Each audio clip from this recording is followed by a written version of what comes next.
Well, heidi ho, everybody. It's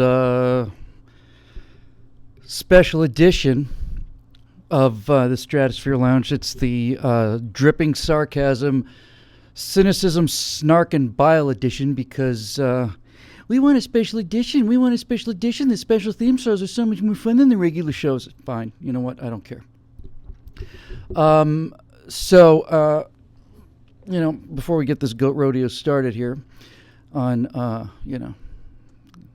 the production values that we bring to everything. I know you must sit there in awe at home. It's like, my God, how does he manage to do it? The audio levels, the lighting, the costuming, the makeup, hair. It's incredible. It's amazing. I used to be happy. So we're doing the cynicism, snark, bile and sarcasm and despair show. I don't know why we'd want to do that as a theme. I mean, the country's in terrific shape. There's nothing what could possibly go wrong. Race relations have never been better. The two candidates that we have for president are two really fine Americans. I don't think any one of us could think of a better person than either one of those two people that are up for the most important position in the world. Our education system is outstanding. Can't say enough about our space program, which is just zooming right along out there to get us to all the planets that we said we'd be going to back when I was a kid. Everything's great. The economy is booming. It's just booming. It's blazing. It's amazing.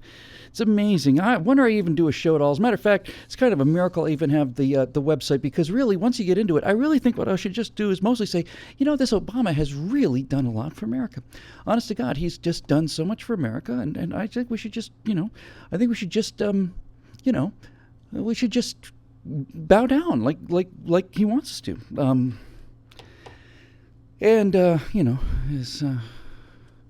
The main thing that makes me feel comfortable is, even though some things may not be totally great in this country, at least we can depend on the statutes, the organs of government, the FBI, the incorruptible FBI, and the incredibly honest and incorruptible IRS, and all the rest of them, all the things that make the country just hum.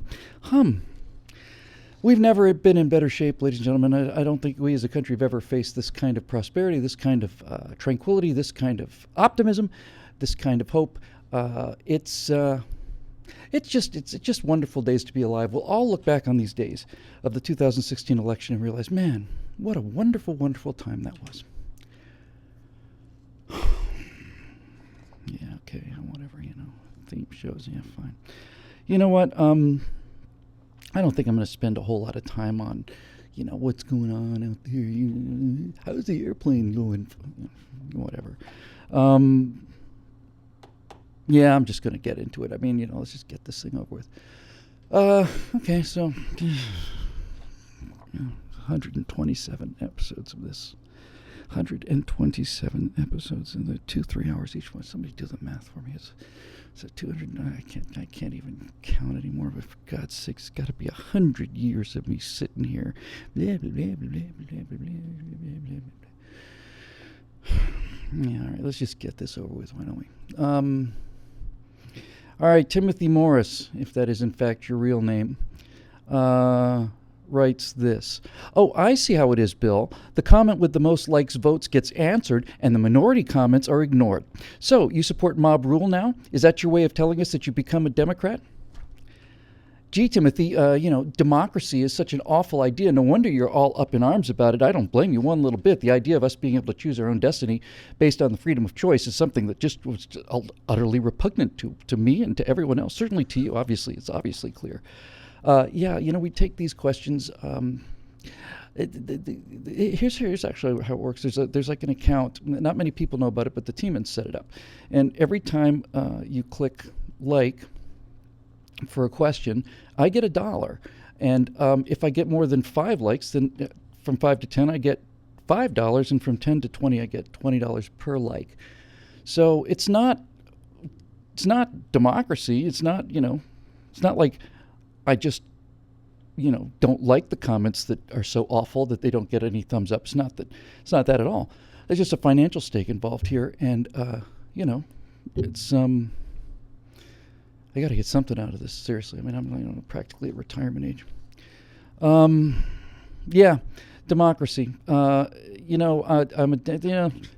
It's funny, isn't it? I mean, it's just, if you weren't going to laugh, you just cry. Uh, the Democrats call themselves Democrats because they believe in democracy, and the Republicans call themselves Republicans because we believe in republicanism. At least that's the advertising. You would have no evidence of that if you were just paying attention, but that's the advertising. So,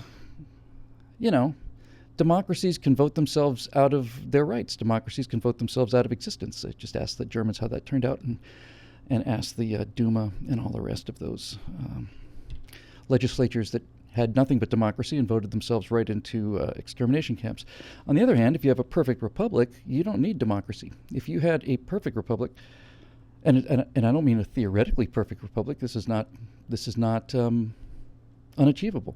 If you had a country that had a series of rules, laws, and enforced laws, just a few, that protected every individual's right to do everything. If you enforced each individual's constitutional rights, you wouldn't need a democracy.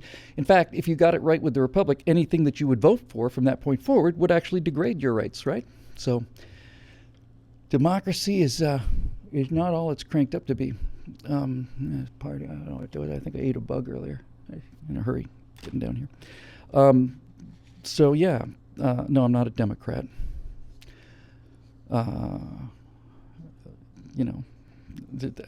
They'd never accept me into that party.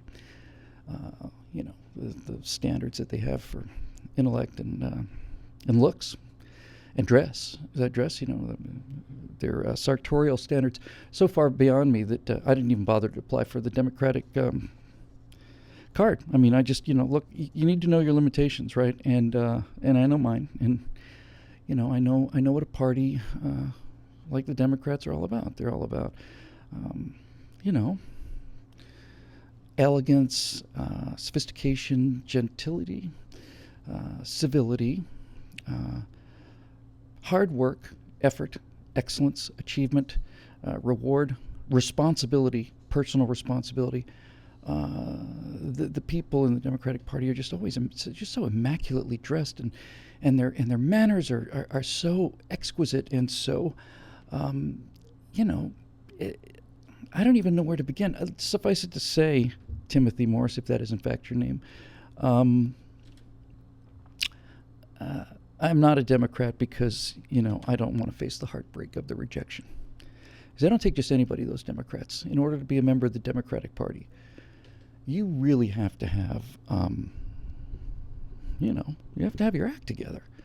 You got to be a hard-working, tax-paying American who's, through individual effort and hard work and risk-taking, has gone out there and achieved an awful lot and has succeeded in life. And then they might take a look at you. But, and besides, they don't really want my vote anyway. They don't need it. It's not like they're out there canvassing for vote. It's not like you see the Democrats like running around with dragging a $20 bill through a trailer park and, just taking anybody that comes along. You got to really know what you're doing. And I just don't measure up to it. And, I was going to say maybe someday, but look, who am I kidding? If I'm not smart enough, good looking enough, or all the rest of it, to be a Democrat at 57, then I don't see how it's going to get any better in the future. I'm practically at retiring age. I'm almost ready to go on Social Security, at which point I'll become a Republican and live off the largesse of others. So, yeah, thanks, Tim. Thanks for bringing that up. It's really nice of you. I really appreciate it. It's exactly what I needed today in the mood of the country. Thanks, man. Really, there's nothing better than having people point out what standards you're not able to rise to. All right, here we go. Chris Abate. Yeah. How about we abate right here? Why don't we just abate right now and just leave this as it is? Just no such luck. Bill, you woman-hating lech, why can't you just accept that Hillary Clinton is in fact the smartest, bravest, and most trustworthy person ever to grace the planet Earth with their presence? I guess that's the gender-neutral name for a he, she, or a ladyboy, or any of these other highly respectful and deeply reverent names that transgender people have had assigned to them. Chris, this is going to come as a big shock to you, but I don't think that she is all that great, if you really want to know. I think there's a lot about Hillary Clinton that's actually a little bit disturbing. Look, okay, let's just look at what do we have on the table when we're talking about Hillary Clinton in terms of being the best politician out there. What does she have going for her, and then what does she not have going for her? On the plus side, we can say a bunch of things. First of all, she's a mother and a wife, and been happily married for 40 years or so, 45 years. That stability, that comes from a solid marriage, that sense that you've got a husband who you can depend on, who is going to be there for you in the lurch. I saw the Democratic convention, and Bill, he just laid it out there. You could just tell how sincere he was. This is the love of his life. It's his love of his life, and he's never met anybody else that turned his head, and he knows this to be true because every night he goes out trying to find somebody that he loves more than Hillary, and he just can't do it. He just can't find one. So that's how he shows his love for her.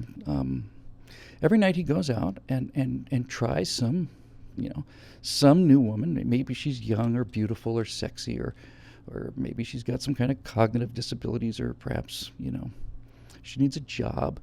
And then he goes out and tries to find somebody he loves more than Hillary, and he never does. So she's got the family life thing going for her. I think, when it comes to Hillary's ability to crank the economy, it's hard to think of somebody who knows more about running a business than Hillary Clinton. Honestly, she's got that kind of magical management leadership. That's it. She's not a manager. She's a leader. Because she does all the things that leaders actually do. They don't take credit for themselves. They accept responsibility, and they pass the credit down to their staffs, and they stop the accountability ends with them. The buck stops here. So we've certainly got that going for her. Her respect for the law, her general reverence of the Constitution and the whole ideas that this country is founded on, I think that kind of goes without saying. But you can say these kind of things all day, and just go on day and night and day and night and day and night. And ultimately, what it comes down to is what makes a great politician is their personality. And I think when you watch Hillary Clinton on the road,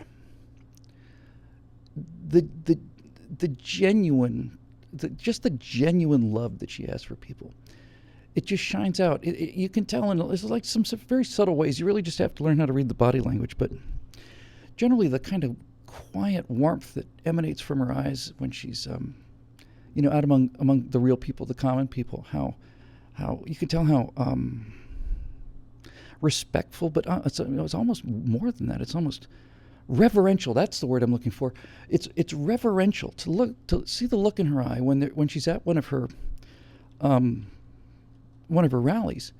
And you got to think about the pressure on this woman. She's running for president of the United States. She's having rallies in, let's say it's Miami, Florida, and she's in a high school gymnasium, and there are literally dozens of people out there, maybe even hundreds of people.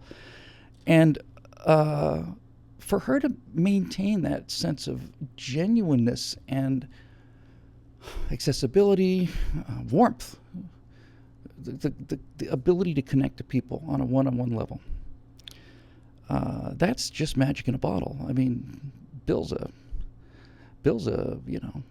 he's a piker when it comes to Hillary. I think I just don't see how the country could do any better. She's certainly the most qualified person ever to run for president. I think that goes without saying because Barack Obama said that's true, and he's the president, so why would he lie about something? Moving on here, Matthew Lloyd asks, or maybe he says, I don't know. It's not like I read these already. Let me see. Gee, Bill, I'm so glad that my hard-earned money is going to support a gray-haired, squinty-eyed, martini-swilling, British mongrel, Trekkie nerd man-child. I'm sure my money's totally being used for Comic-Con, Lieutenant Uhura pillowcases, and other vital expenses. I'm sure you're stretching every penny so far that you couldn't use another dime. Please, just don't tell us that you need more members. I'm sure no one here would like to help double check that triple your current member count. Glad you picked up on that, Einstein. Yeah, in all seriousness, I mean, look, we can have this conversation because none of the members are listening now. I mean, the show's free, so obviously they're in a completely different economic class, so we can just have a little conversation. But to be honest with you, seriously, Matthew,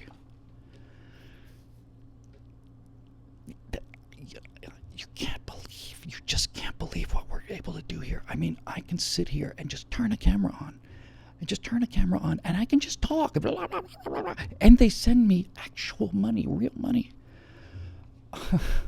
Man, what a bunch of dopes. It's absolutely unbelievable. It's absolutely unbelievable. They send you actual money. It shows up in my bank account. And what do I have to do in exchange? I have to sit there and say, oh, well, I'm a little bit concerned about the national security implications. Blah, blah, blah, blah, blah, blah, blah, blah, blah. And then comes the actual money.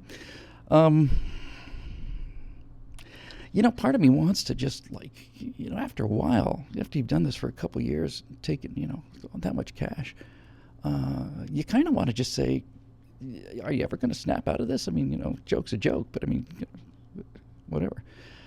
But no, I'm not going to do it. And the main reason I think I'm not going to let people know about this whole kind of scam that we got going here is because of all the things I do in life, I think I would have to say that my favorite part of the day, I like to wake up early, generally around 4:30, 5. Go for a quick 10K, something just to get the blood flowing. Come back, make myself some homegrown coffee, and watch the sun come up. And then my favorite part of the day happens really quite early in the morning. It's never after 10. Sometimes 9:15, 9:30, somewhere in there. Sometimes a little earlier, but somewhere right around 9:15, 9:30, something like that. And my favorite part of the day is to go out to the old barn and grab a pitchfork. That's an old pitchfork, just got at the hardware store for, I don't know, $12 or whatever it was. And stand there outside my house and wait. And right around, let's just say 9:15, 9:30, they back up the semi-truck into my driveway, the side driveway. And, they open the doors and I just take the pitchfork and just start shoveling the money into wheelbarrows. And I get to carry the wheelbarrows around, around the entire property. So that knocks another 2-3 hours out of my day right there. I don't need somebody to take the money out in wheelbarrows. I mean, I can certainly, almost said hire somebody, but I could certainly find interns for that. But it's I don't know. It's soothing. It's just strangely soothing in a weird sort of way. If you've never had a chance to just shovel $100 bills, or stick them with the pitchfork, I should say. If you've never had that sensation of just putting a pitchfork in there and lifting out, 30 or 40 pounds of $100 bills and just put them in a wheelbarrow and you run them inside and stuff them under this, under the couch and in the bed behind the pillow and all the rest of it, and go out again and go around again and again. It's, I don't know. I just call it therapy, frankly. It saves me a lot of money on psychiatrist bills because it really is. It's well, you know what? It's a private time. I don't really need to get into all of these things, my private life like that, because I just don't like to talk about those things. But yeah. And somebody mentioned Clavin is greater than Whittle. Richard Dew said that. Richard Dew. Thanks a lot, Dick. Somebody says Scott Ott said. I think it was Scott Ott or Steve Green.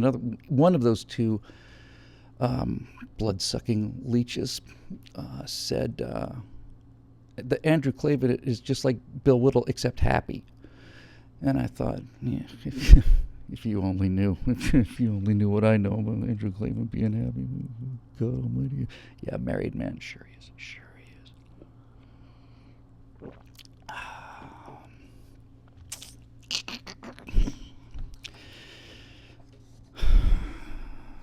Time is it here? It's 20:45, so Clavin's probably clearing out the last of the bathhouses by now, and he'll be driving up to Palmdale to see what's going on the meth scene out there on the right underneath the what is it, the 118 or the 14 freeway? It's a 14 or underneath the 14 freeway where it crosses Palmdale Boulevard. He's usually down there shooting up by about 9, so he's gonna have to get his butt in gear and get going if he's gonna make his connection.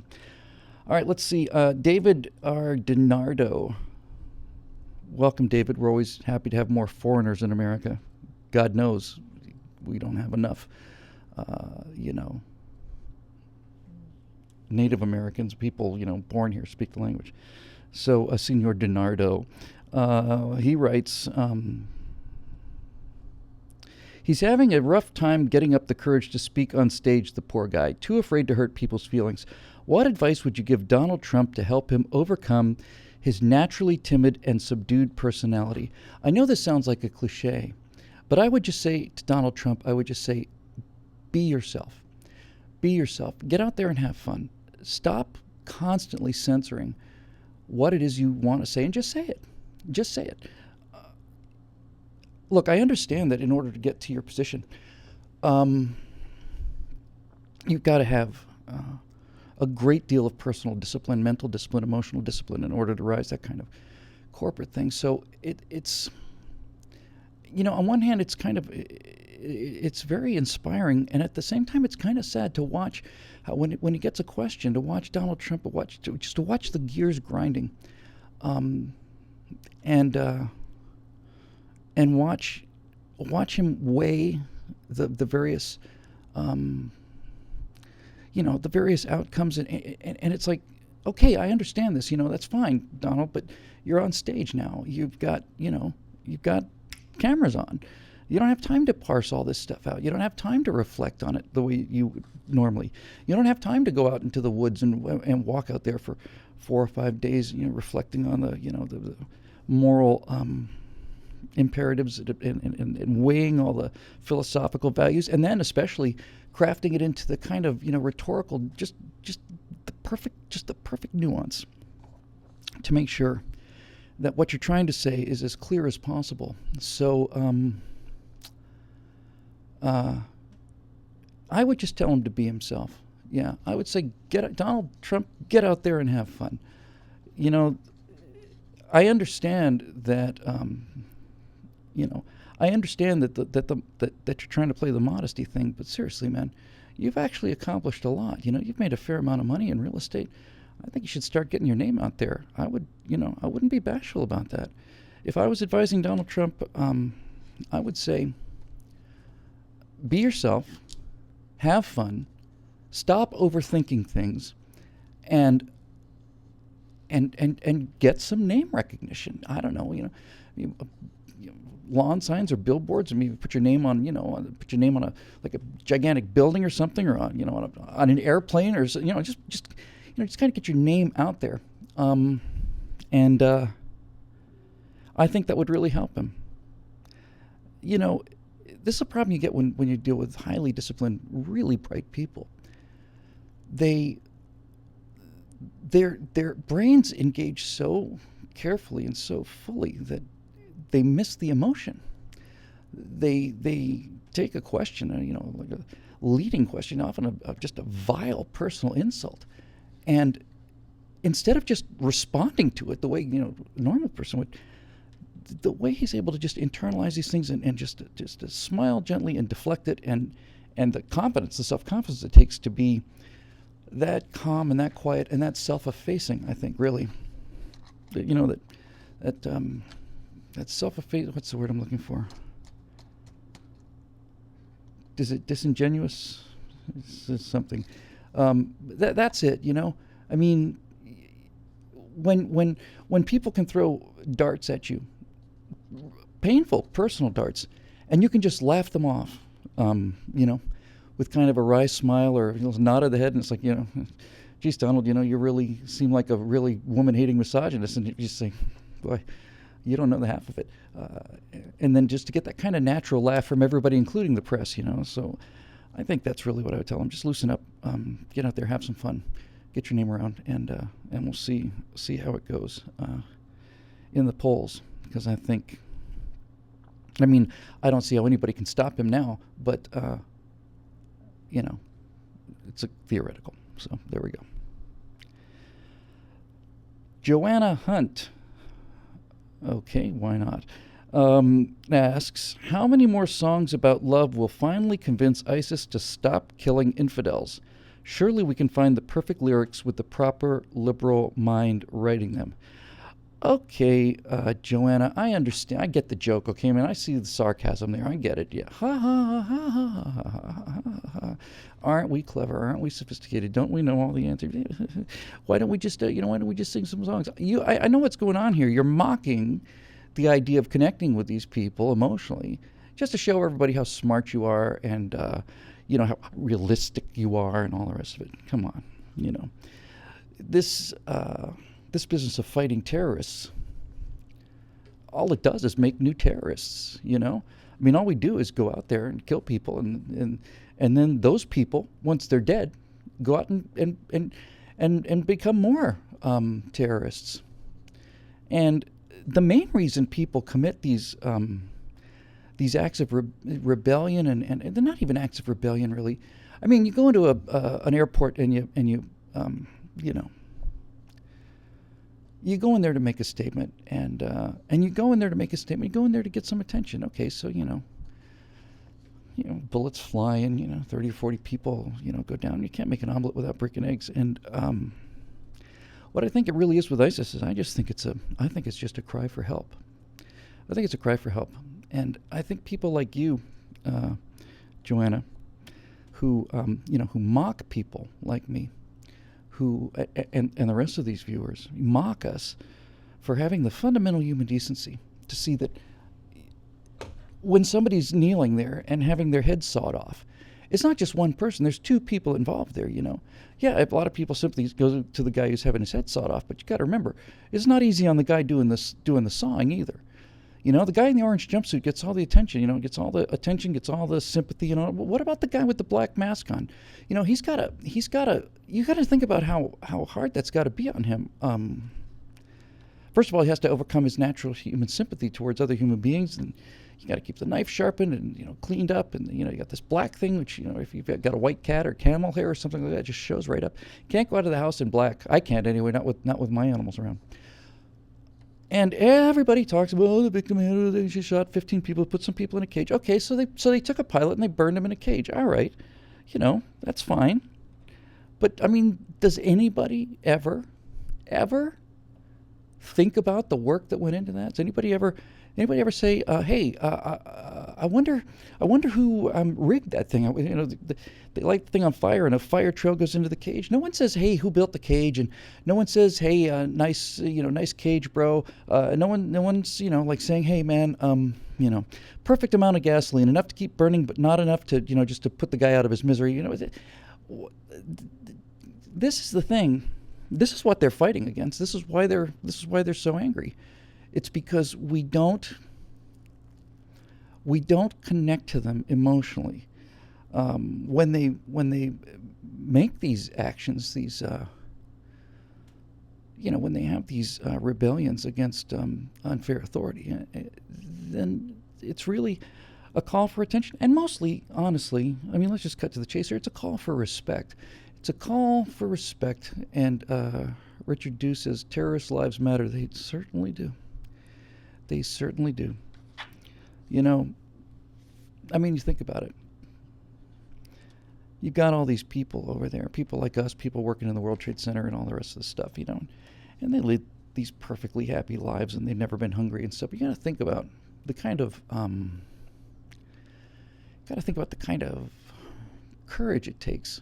Really, I think you certainly have to respect, anyway, the kind of courage it takes to walk on a situation as dangerous and as highly militarized as a civilian airplane, and pull out a box cutter and go mano a mano with a flight attendant who, even though she's half your size and a quarter of your weight, it's her airplane. She's got the home field advantage. She knows where everything is. You don't know jack. You don't know anything. You're a stranger. You're in a strange culture. You're in a strange environment. She's flying on that plane every day. She's up there every single day for hours and hours and hours. She's completely at home, and you're there with nothing but a box cutter, and you've got to, got to deliver. You've got to step up and do that. That's, you know, that's what it is. I think, you know, when I think about acts like that, it's what allows me to connect with ISIS on such a human level. And somebody beat me to the punch. David Wellman beat me to the punch here, because, you know, all of this business about the respect that's due to them and the attention, and you know, the fact that we should be certainly thinking about some of the trouble that they go to. All of that's a cover. I mean, that's icing on the cake. What's the cake? You know, the cake is these people, these deeply religious, highly committed people, are living in a part of the earth that's very hot. And when you think about what we're doing to them, and how quickly we're killing the earth, you know, what would you do? I mean, what would you do if you lived in a place where the nearest candy bar was 750 miles away, and that one would be melted? And, you know, what would you do if you're, you know, there's just no women around, so you have to depend on, you know, brothers or uncles or whatever. So let's just say you're one of these guys out there. It's just, you know,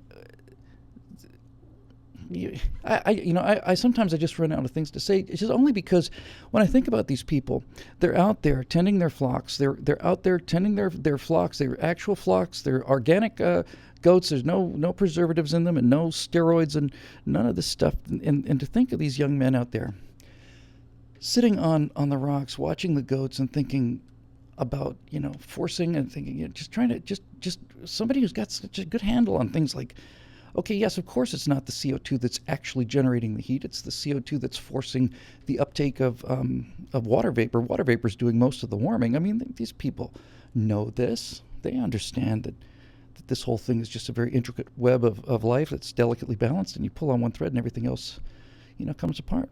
And I think about those people sometimes.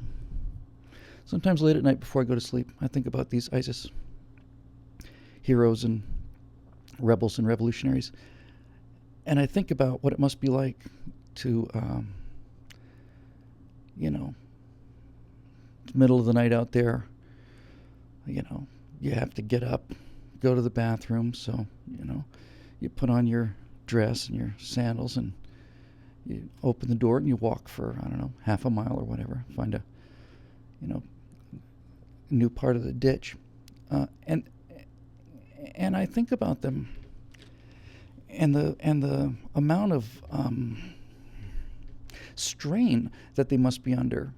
I think the amount of strain and the pressure, knowing that while they're sitting out there or squatting there, whatever the case may be, that on the other side of the world, there are people driving their SUVs and pumping more and more and more and more and more carbon into the atmosphere. Look, if it were me, I'd start sawing people's heads off with rusty knives too. You know, I'm sure that, look, here, you got to think too, you know, these people, the Muslims have been fighting climate change for 700 years now. I mean, they've been the leaders of this movement for 700 years since Muhammad. Ever since Muhammad led the original Muslim tribes through the deserts, you know, trying to raise awareness about this global warming thing. And to be at something like that for 700 years and still, you know, I mean, just think about what it's like if you're watching SUVs emit these fumes for 700 years. I mean, 700 years of people running their big cars, and, you know, it's... What would you do? What would you do? I think you'd do the exact same thing that they do. And I think,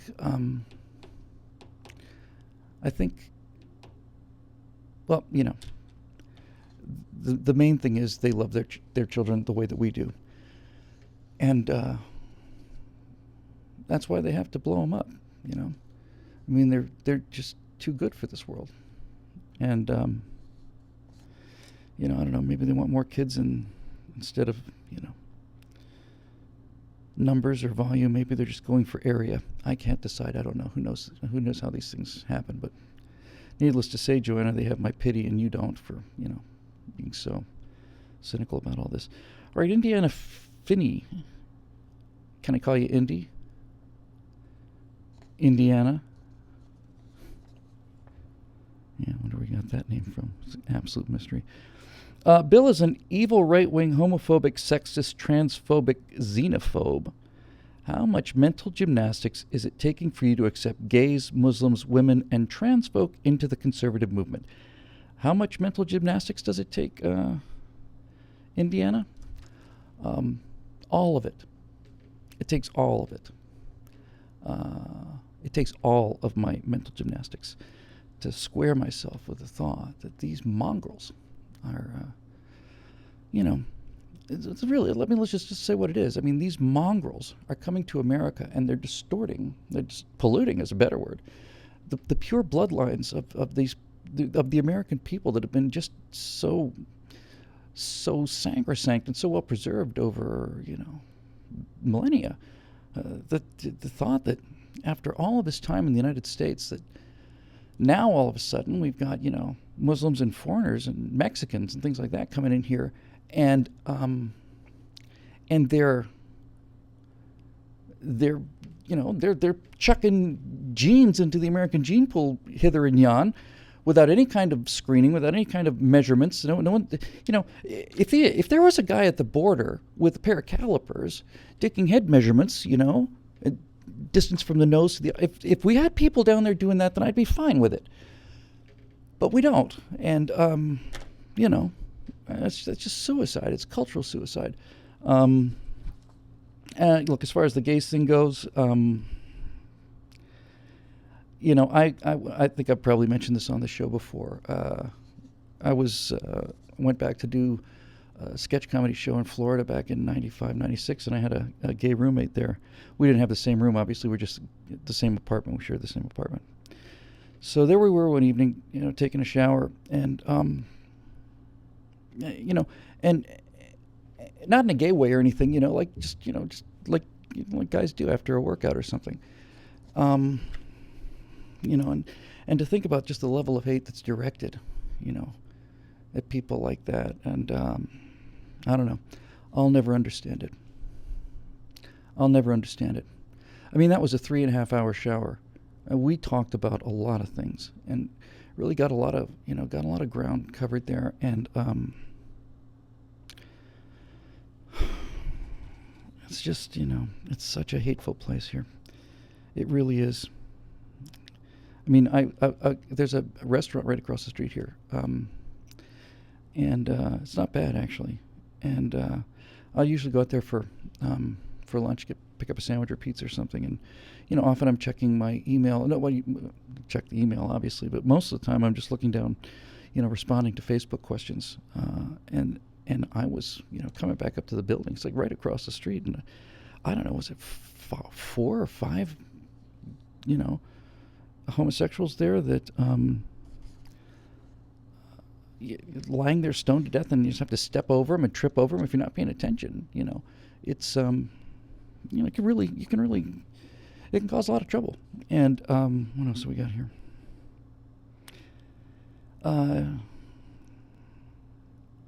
Well, the homophobic and the sexist, I think we pretty much got covered.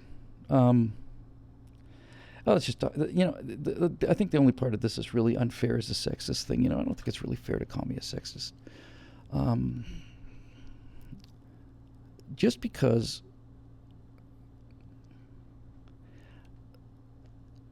look, Indiana, look, this is probably between you and me and maybe some of the other guys out there, because just look, pal, just between the two of us, the women watching the show are not going to be able to follow this. There's no way they're going to be able to follow this. So I'll just smile so they know everything's good and everything's okay. But look, man, they don't have the horsies. They don't have the horsies. They don't have the horsepower to handle things like government and airplanes. Complex things frighten and confuse them, and it's not fair to them. I think this is the thing everybody talks about. The women's movement and feminism and we have the right to get paid the same as men. But as I've been saying, when you ask a woman to do things like drive a car or leave the house, you're putting a psychological load on these people that they just can't. They can't sustain it. And that's why they burst into tears all the time. That's why they're always crying and complaining about things. It's just, we put them in an impossible situation. And then we go out there and I've seen people criticize women. I've seen it with my own eyes. I've seen men criticize women in public. I've seen, you're never going to believe me. Of course, Los Angeles is kind of a nutty place, But I actually was at the Target down here just on Sepulveda Boulevard, in California. I saw a woman manager. I'm not kidding. I'm serious as I can be. She was in the the part where the kitchen stuff is. It's not really the food department. It's kind of where all the Tupperware and and the mixers and coffee machines are. And she was talking to like a real guy, to an actual man, and she was telling him that she didn't like the way that he was doing the floor, that he thought he was missing places, and man, wacky. It's a future world. Look, I don't expect anybody to believe me because California's California, and for the first 10 or 15 years, I just sat there, just looking. It's like, oh my God. They're driving cars openly here, these women. And, which is why I don't get on the road. Because, you think about the number of women drivers out there, it's just bloody dangerous. Now, the nice thing about my Prius is it's got a lot of safety features. The new one is going to be able to park itself. It's astonishing technology. I've seen it demonstrated. You just drive down a line of cars and it parallel park or perpendicular park, and you just go right down the line, and the sensors on the car are looking sideways. And if you want to park on the right, you put on your right turn signal. If you want to park on the left, you put on the left turn signal. And all you have to do, now it's not easy, mind you, but you got to put the car into gear, and you have to continue on down the center of this passageway without hitting anything, and that and then the car sensors are looking left and right, and as the car is moving, they're able to determine how wide a space is, and if the space is wide enough, the car will actually back itself in. I've seen it. I was in the car, did it. The steering wheel's turning itself and everything. I don't think that's going to make it certainly not going to make it safe for women to drive, make it safer. They got these auto stop things where they got these sensors that are reading the distance of the car in front of you, and what's the chance that you're going to have two women driving back to back? So, needless to say, with these new technologies, I think you probably make a case that they could probably be allowed to drive, as long as it's off-peak hours because of the sensing thing. So, let's say that you've got a traffic situation. You got people going to work, you got people with jobs to do, they got bacon to bring home and all the rest of it, and somebody's little lady decides that she wants to go for a little ride in the afternoon and see the sights, and fine, okay, so that's fine. So she gets onto the freeway where the working people are, and it's just a matter of time. But because of this new sensor thing, if the traffic stops because the car slows down or something like that, the man in front will naturally stop the car. I mean, that's what we do, right? I mean, it's what we do. So the man in front will stop his car at an appropriate speed, and then the sensors in the back car, in the woman's car, is able to determine the rate of his deceleration and actually genuinely applies the brakes so that she doesn't just keep rear-ending the guy. Technology is really changing social roles, an awful lot here. I've been driving once when I saw a woman on the road, and needless to say, I got off immediately because it's just a matter of time before you don't want to drive through a fireball like that. But given things like the self-parking car and then the self-braking car, and then pretty soon they'll have cars that'll put their own oil into them, and then they'll have cars that wash themselves, and then they'll have cars that take their own groceries out and go up to the whatever. I suppose when those days come, it might be all right. But right now, it's still transitional, still kind of an experimental kind of a thing. I think I've given that question the respect that it deserves.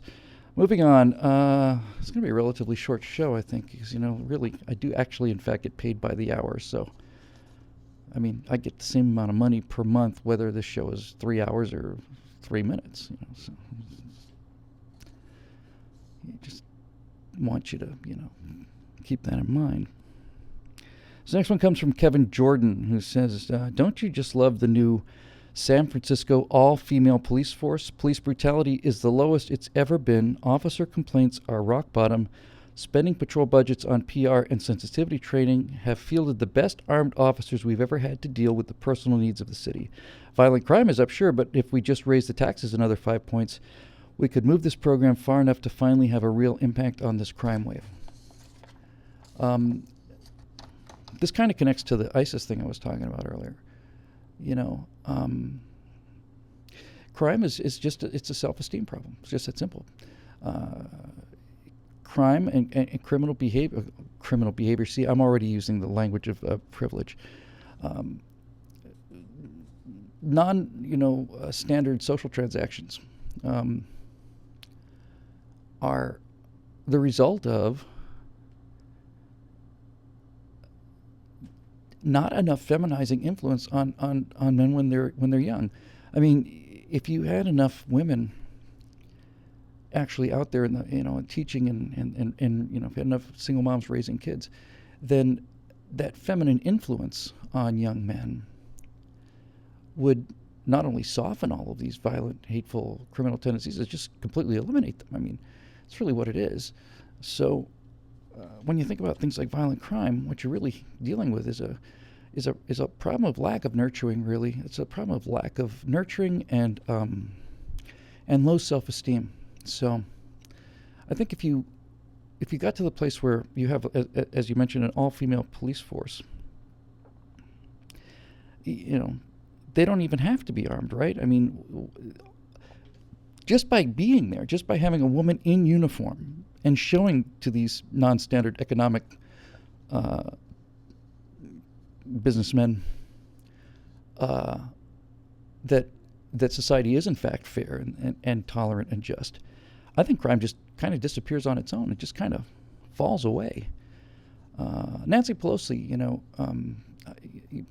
Nancy Pelosi is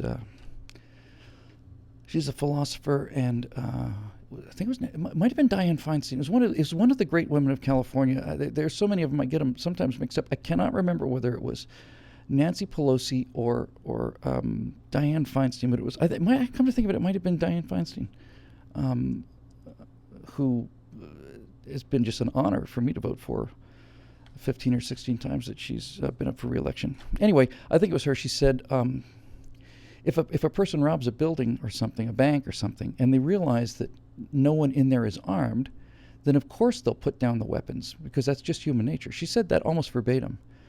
And that's what I think we need to do. I think if you want to just really get rid of of crime, especially violent crime, what you need to do is you need to have a police force that's constantly on the street patrolling, looking for criminals. And when they find them, they need to get out of the car, approach them respectfully, pull their weapons out of their holsters, lay them down on the cement in front of them, and then just give them a big hug. And and crime goes away if you do that. I mean, it's just done. It's over.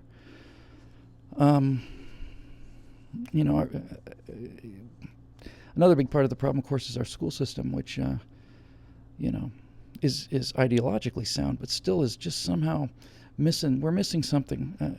We're just missing some element that's causing this crime to go up. And I can't help but think the problem's with the schools, and certainly it must be the problem with the schools. And so it's just a problem of them not having enough money. I mean, that's really the issue, right? The schools are just not getting enough money. We get plenty of money for wars and plenty of money for bombers and stuff, but do we have enough money for schools? No, because if we did, we wouldn't have any crime. And this is true because we started out in the 1950s spending X amount of dollars, let's say, And that number is multiplied by a factor of 30, and the education has gotten worse and worse and worse. The more money we've spent, the worse kids have done. And if there's anything to be taken from that, then clearly the one thing you can take away from that is that we haven't spent enough money yet. And I don't know why it's so hard. I don't know why it's so hard for people to get this through their head. The reason we have all of these murders, these gun murders, is because of the low quality of our school system, because we don't have enough teachers and enough computer centers.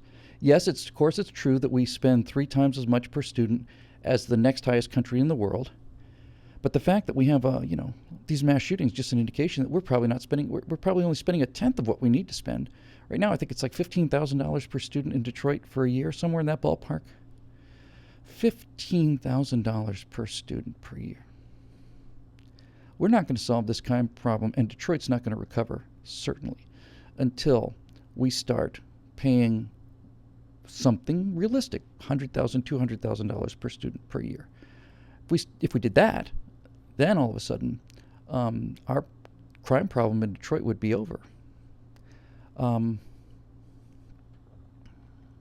But plenty of money for bombs, never enough money for education. I know I don't have to tell you this. These things are just so self-obvious. Sometimes I just feel like I'm, just sitting here saying, "Oh, the sky's blue." What news break for you there, Bill? Okay, here we go. Susan Speakman says, "Bill, you chauvinistic oaf, why can't you admit that women are exactly like men and can do the exact same jobs exactly as well, and likely better in most cases, and deserve the same pay for it? No, wait, more pay? We definitely deserve more pay, if only for having to put up with clods like you. Plus, we can have babies. Babies, I tell you." Just another, another hysterical, rant from some little lady somewhere. So moving on. Kevin Jordan, doesn't Hillary look healthy to you? I can't decide if I'm watching the DNC or the Olympics. I'll let you decide who's in better shape. For me, it's too close to call. Hillary Clinton, has she has an Olympic body. I mean, she's got an Olympic form.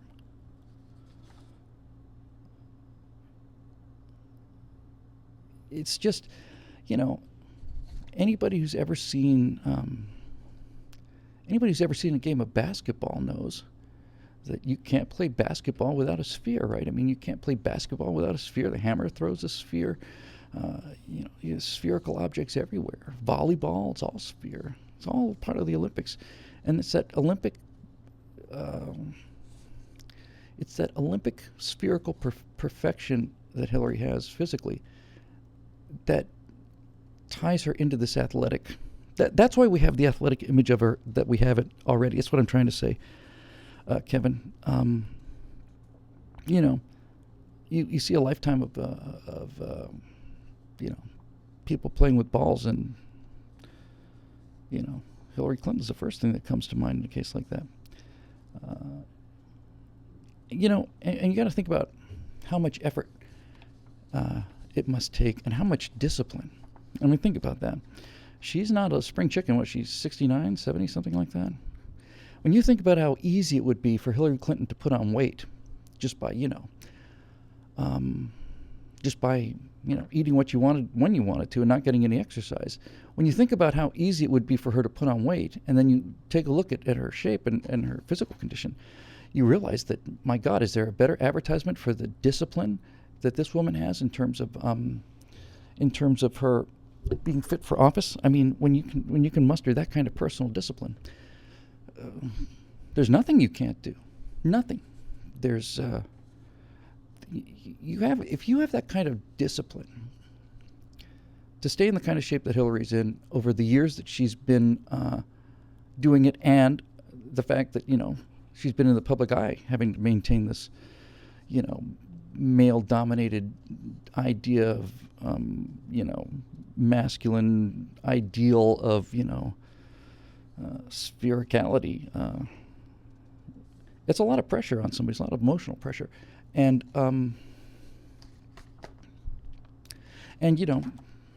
It's not easy.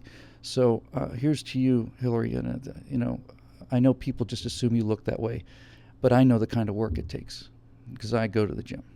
So I know the kind of work it takes to have that kind of effortless athleticism and stuff. And her sense of balance is just astonishing. Have you ever seen her on the balance beam? It's incredible. It's absolutely incredible.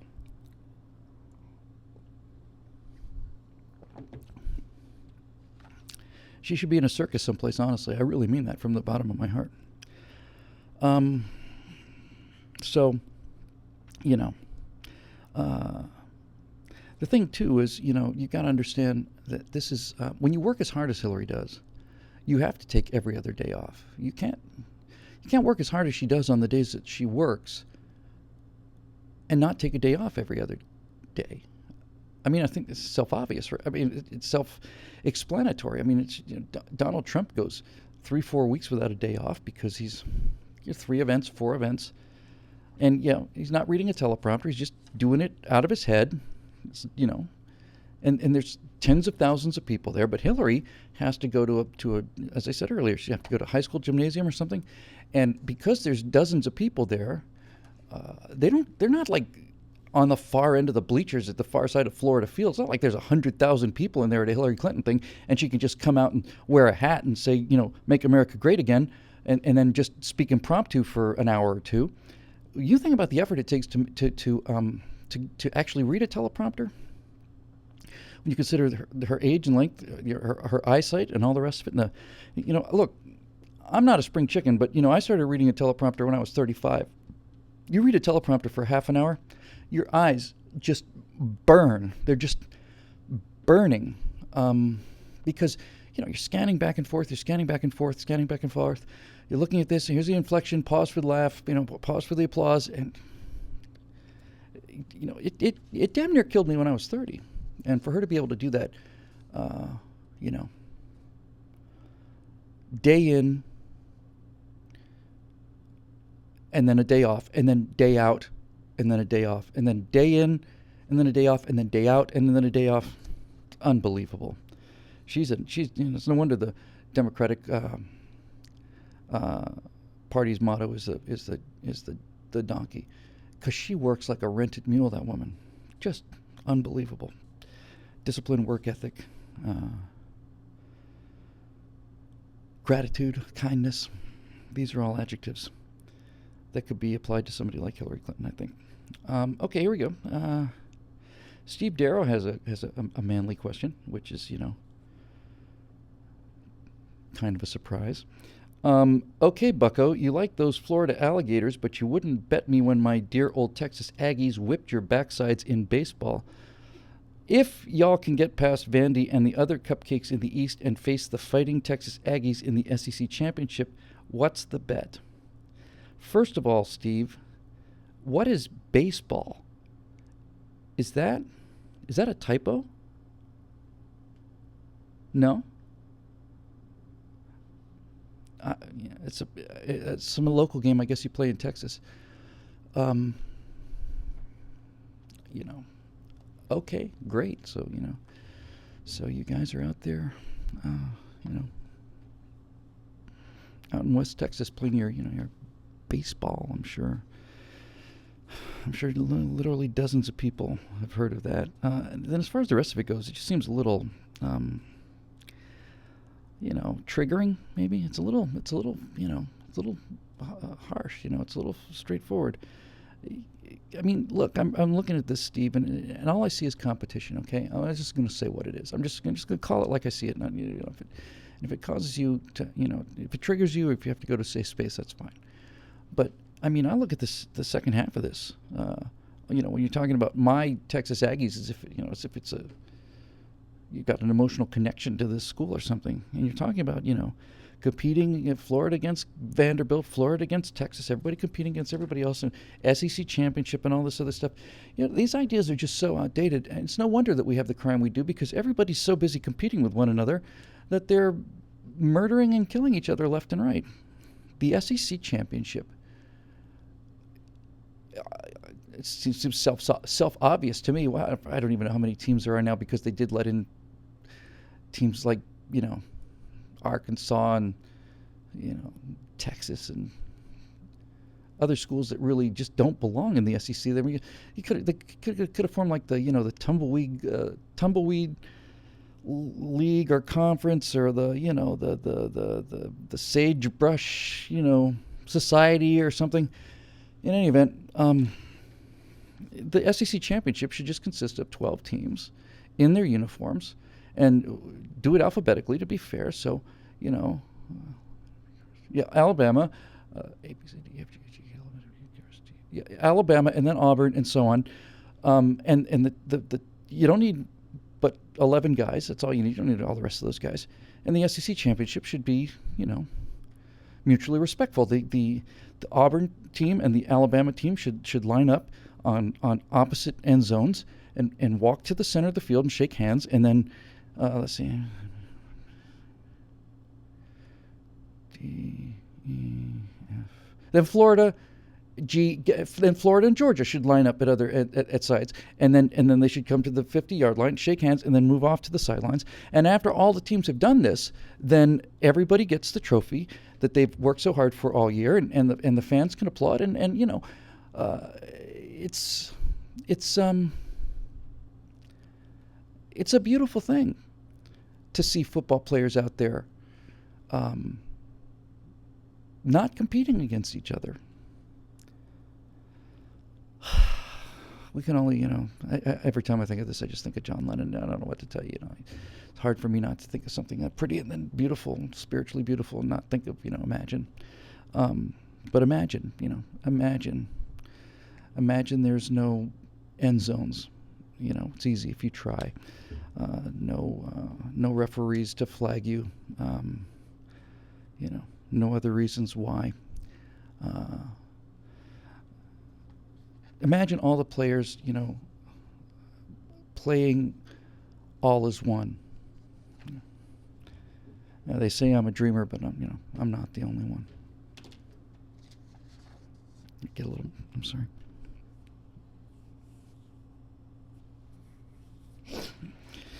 Yeah, I'm a big football fan. I just thought of it just as stunning. Okay, Kurt Von Arnold.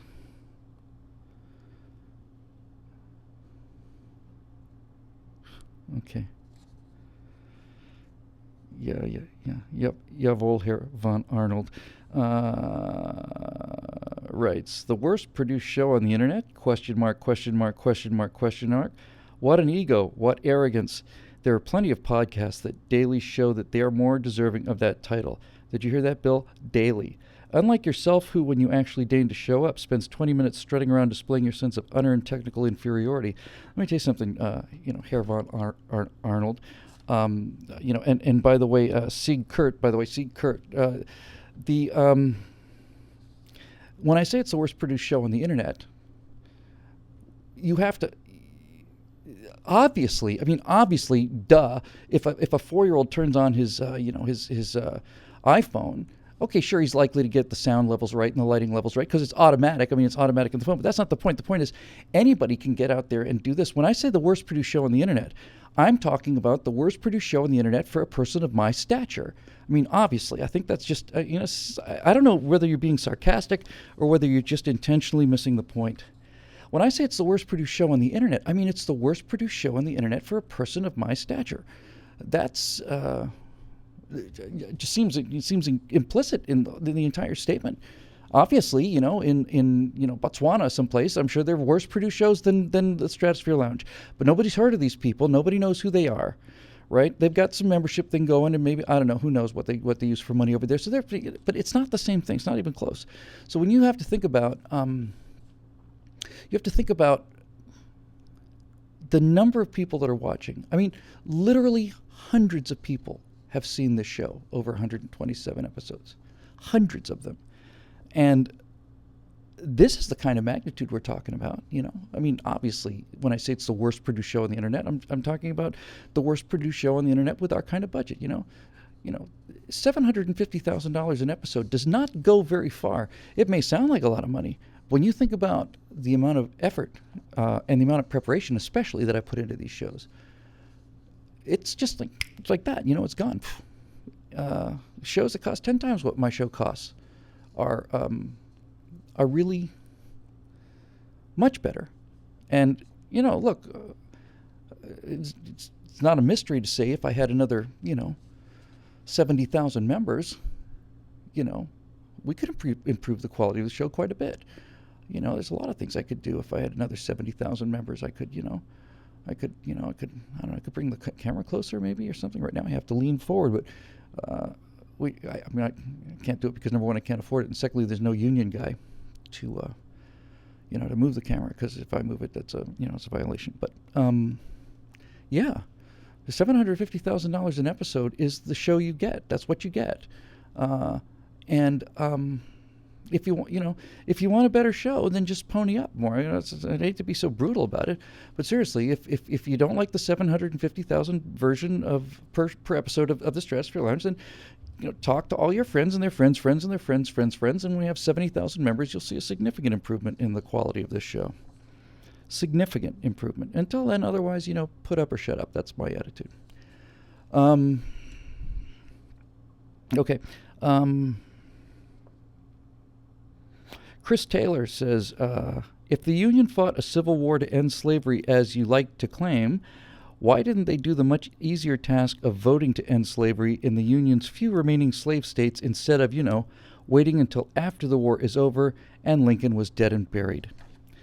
It's because the Union didn't succeed from the Confederacy, but rather the other way around, you chowder-chomping, goldfish brain procrastinating meatball inspector. I mean,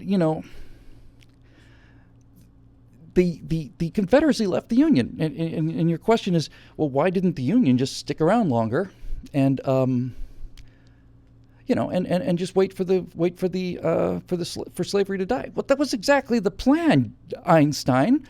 That was exactly what was going on. Why do you think the Confederates left the Union? They left the Union because they knew that if the Union continued to grow in the same way it was growing politically, all the new states would come in as free states, and they said, no, you can't take away our Cadillacs. You can't take away our stuff. So, it just goes to show you, probably a product of, Common Core education. Because, it's not like the North had to stick it out. The North was happy to stick it out. It's the South that decided to take their football and go home. I mean, Jesus, God Almighty! And I've been doing this, been trying to beat like the simple things, just the easy things, into your thick heads. And sometimes, I get questions like this, and it's just like, why am I even here? Why am I here? Why am I doing this? How many times have I talked about this? Why didn't the Union can't secede from the Confederacy? Because there is no Confederacy. Oh, Jesus. Yeah. Okay. Chris. So the answer is states' rights. Okay. There you go. All right. Last question. Mark Twain said that the two most beautiful words in the English language are not guilty, but I think the two most beautiful words in the English language are last question. Last question from Matthew Lloyd. Dear Mr. Whittle, 127 episodes, right? 2-3 hours each. Finally, we have somebody with a little bit of class. Somebody with a little bit of class. Dear Mr. Whittle. Thank you, Matthew. You have no idea what it means to me. You have no idea the kind of people that we associate with here. You have no idea. Really no idea. Why do you hate everything so goddamn much, you intolerant man-whore? I hate you so very much and cannot tolerate your hate and intolerance. Die in a fire, you Nazi bastard. And that's signed Compassionate Progressive. Well, my own fans are not going to roast me in a fire, so if I'm going to die in a fire, it's going to have to be progressives that light the fire, and since you're afraid of fire, I'm not too worried about it. I'm not too worried about dying in a fire when you progressives are afraid of opening a jackknife, let alone striking a match against a box of matches. I mean, Jesus, you could strike a match. The flame could go into the matchbox. The matchbox could catch fire. You drop it naturally enough, and then you're progressive and it falls down onto the hemp carpet, and then that goes up in flames, and you're so busy staying there, inhaling the smoke, that you don't realize that the whole house is burning down. And, so I'm not likely to be the one that dies in a fire, my friend. It's likely to be you who dies in a fire, not me. I'm sorry, Matthew. I've been reading this. I've looked it over 2 or 3 times now. You call me an intolerant man whore like it's a bad thing. It's like, it's very hostile. And I don't know where you're coming from with this one. But I hate you so very much, that I can relate to. Certainly, it's not so hard. But you calling me an intolerant man whore? Seriously, Matthew? I'm not intolerant. Okay. So, wow, what a great question to end on, huh? What a great question to end on. Well, this has been the greatest show ever recorded, certainly. It's absolutely. I don't even know. I don't even know whose time we're wasting more of. Is it your time or my time? It's a mystery to me. Every time I wrap up the show, I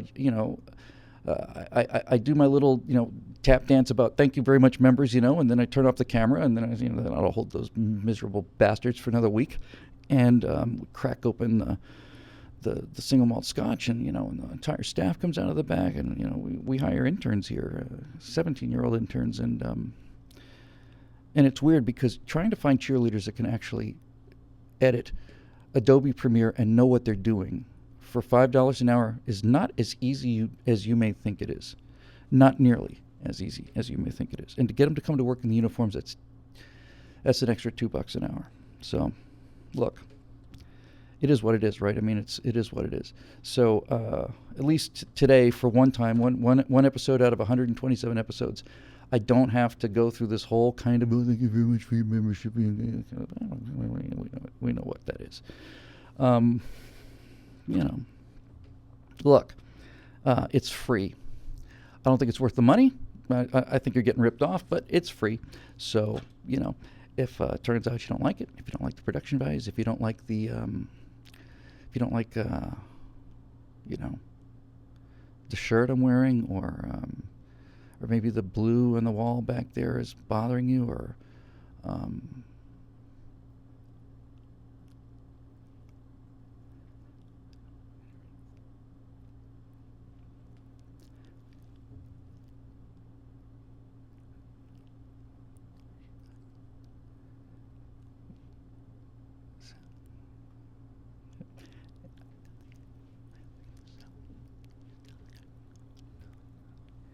I'm completely helpless. It's not my problem if the sound goes out.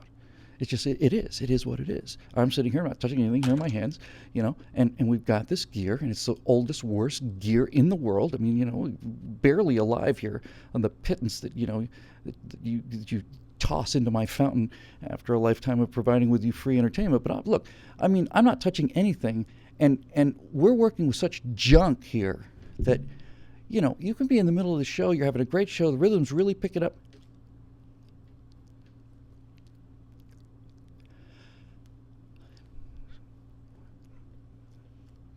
And a way to figure out what went wrong, and the next thing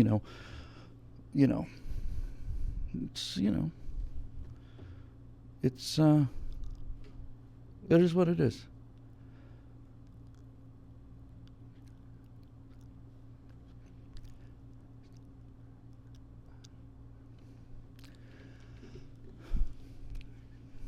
Makes me sad. Okay, sure thing, Victor Kook.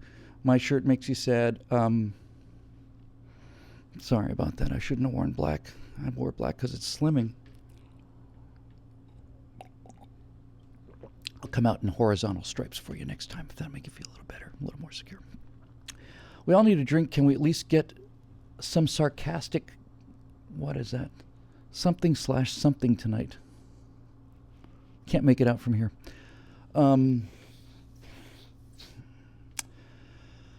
Okay, yeah, and here's another person. I don't know. This is my eyes, I guess. It says, end with... I think it's scrolling too fast. Well, it's gone now. Anyway, RP Castle says, gosh, I really don't want Bill to come to my campus. Guess what, RP? I don't want to go to your campus. I don't even know what campus it is, and I don't want to go there. Anyway, let's just end this charade, shall we? Let's just, stop pretending, and, let's just be adults about this, why don't we? Let's just be adults about it. Is it over yet? Says Richard Dew. No, Dick Dew, it's not over yet. It's almost over, but it's nearly over, but it's not quite over. Let's just be adults about it, okay? I don't like you and you don't like me. It's not the end of the world, It's like, it's just business. It's business. Nothing personal. It's business. And what I do with this money is really my own business, frankly. And I don't think any of you have a right to judge me or to write comments, the kind of comments that I see in the comment section, which have not been very nice at all today. I'm here trying to work and do this thing is week after week. Change the way I brush my hair, and anybody notice? No, nobody. No, of course not.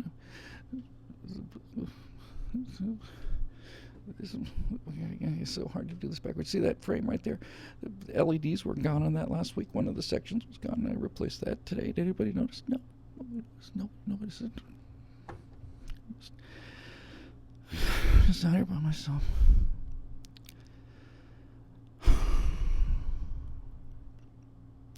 I need some help here. I need somebody to come in here and try to turn this into an actual business. Because this Carla thing's just not working out. It's just not working out. I try to be nice, but, it's only so much you can take, There's only so much you can take. She'll come up to me and just say, well, but you didn't tell me that. I can't read your mind. It's like, well, what did it say on the job description, for God's sake? I mean, how clear do you have to be? It's like sometimes she'll come in here like it's my fault that she can't read my mind. Like it's some kind of error on my part. Like there's something wrong with me because she can't determine what I need done around here without me telling her.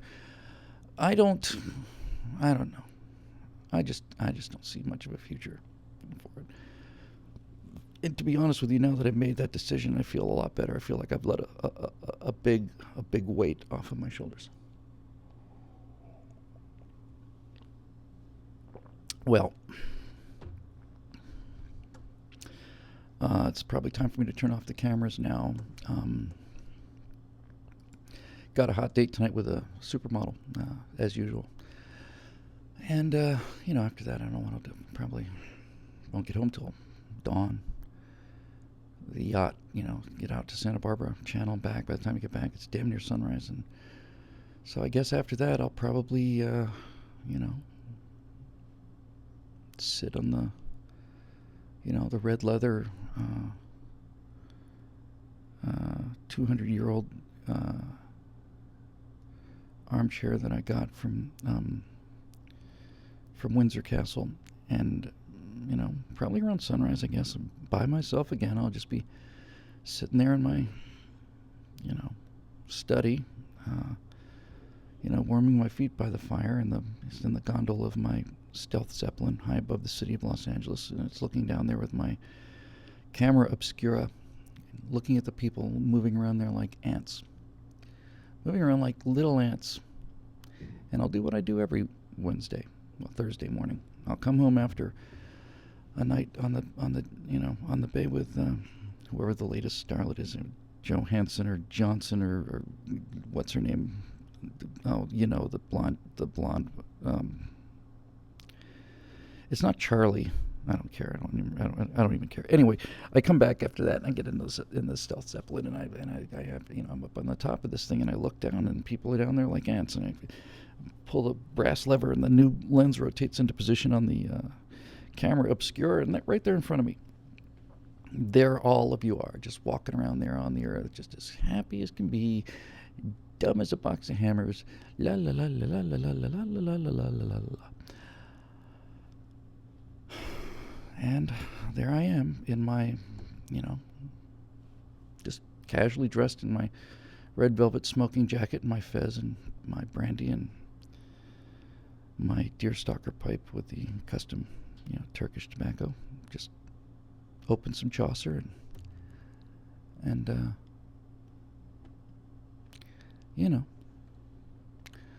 try to figure out what's happening here.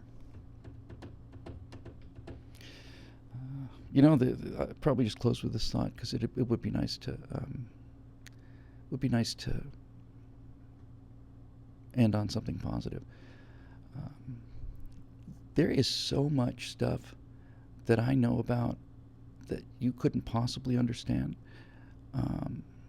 There's just so many things that I hold back because they're complicated. They're complicated. Things connect to each other, and there's just so many things that you couldn't possibly grasp. That's really the work I do, I think. When you get right down to it, my job is to look at reality through a sieve. A sieve is a very fine mesh, like a net. Like a sieve is imagine a net, like a fishing net. You know what a fishing net is, right? Imagine like a really small one of those, like shrunken down, in mounted in metal. That's what a sieve is. And I just strain out the stuff that strain out so much of the reality. I let 1%, 2% go through, stitch them together in some kind of way that you're capable of following, and push it out there. And that, I think, is what I really do better than anybody in the world is to